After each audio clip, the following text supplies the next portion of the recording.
So the policies outlined by the president last night may be debated across party lines for some time, but investors definitely liked what they heard. The Dow Jones Industrial crossed 21,000 for the first time. It's just been breaking record after record after record, basically since November 8th. It's at 21,115. So pollster Lee Carter watched the speech with hundreds of voters and electronically recorded their feedback. Here now to react to some economic remarks with Republicans in red, Democrats in blue. Independents are on the yellow line.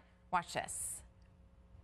The stock market has gained almost $3 trillion in value since the election on November 8th, a record. We've saved taxpayers hundreds of millions of dollars by bringing down the price of fantastic, and it is a fantastic, new F-35 jet fighter.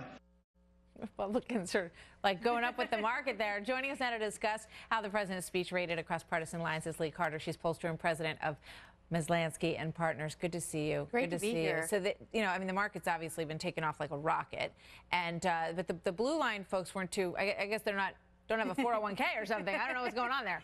The Democrats throughout have been, every time Donald Trump opens his mouth, the dials hit the floor. Last night, there was only one moment where it went anywhere but in the middle. So for that, it is a huge victory. When we saw it, you could see the Republicans in red, the independents in yellow last night. When Donald Trump went through his achievements of what's happened since he was elected president until today, it was a reminder of all that's already happened, and yet we're only in day 41.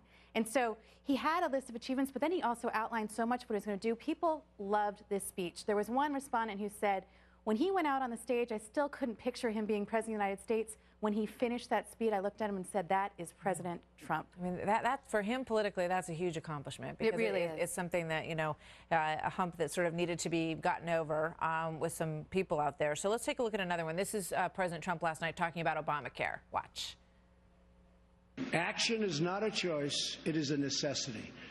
So I am calling on all Democrats and Republicans in Congress to work with us to save Americans from this imploding Obamacare disaster.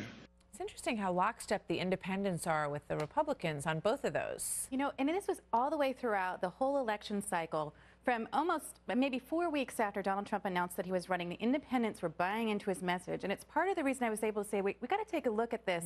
Something very different is happening when they're reacting electronically than when they're talking on the telephone to pollers, because it was definitely something we saw throughout. His message reached the people. And you could see even here last night when he was talking about people coming together, let's make this work again.